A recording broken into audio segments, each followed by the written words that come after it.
Matric ପରୀକ୍ଷାରେ କିସ୍ର 100% ସଫଳତା।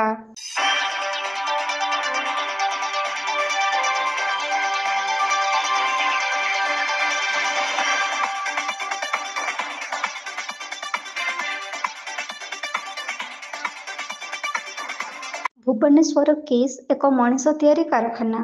ଏହି କିସ୍ରେ ଶିକ୍ଷା ଗ୍ରହଣ କରି ଛାତ୍ରଛାତ୍ରୀମାନେ ବିଭିନ୍ନ ରାଷ୍ଟ୍ରୀୟ ଏବଂ ଅନ୍ତରାଷ୍ଟ୍ରୀୟ ସ୍ତରରେ କର୍ମନିଯୁକ୍ତି ପାଇଛନ୍ତି।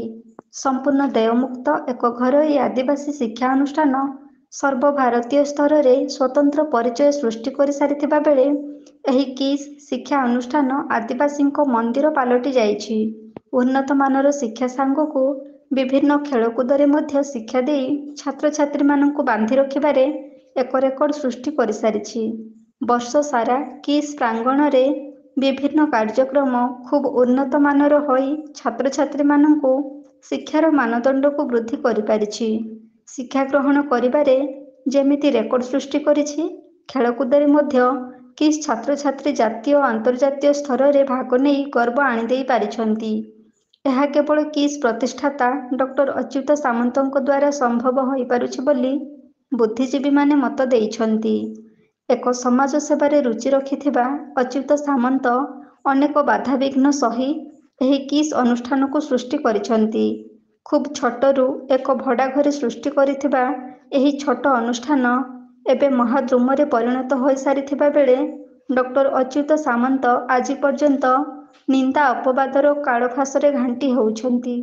କିନ୍ତୁ ଖୁସିର ବିଷୟ ଯେ ଗଣମାଧ୍ୟମ ଜରିଆରେ ଅଚ୍ୟୁତ ସାମନ୍ତଙ୍କୁ ବଦନାମ କରୁଥିବା ବେଳେ କିସ୍ ଗୋଟିଏ ପରେ ଗୋଟିଏ ସଫଳତାର ପାହାଚ ଚଢ଼ି ଚାଲିଛି, ଏହାର ସ୍ୱତନ୍ତ୍ର ଉଦାହରଣ ଚଳିତ ବର୍ଷ ଓଡ଼ିଶା ମାଧ୍ୟମିକ ଶିକ୍ଷା ବୋର୍ଡ ଦ୍ୱାରା ପରିଚାଳିତ ମେଟ୍ରିକ୍ ପରୀକ୍ଷା ଫଳ ପ୍ରମାଣ କରିଦେଇଛି।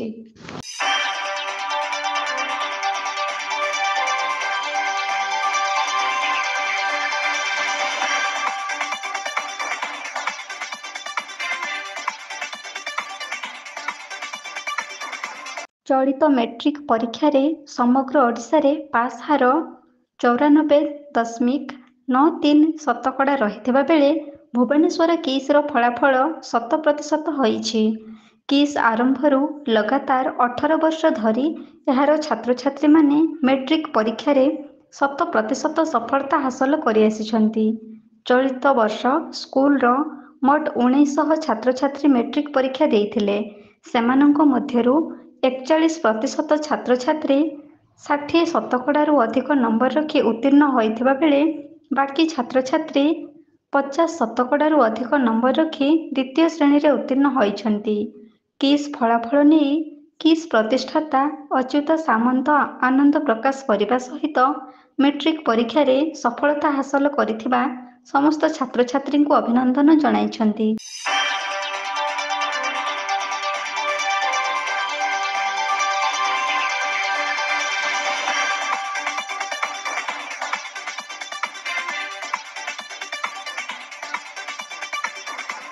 Bureau report, AB news.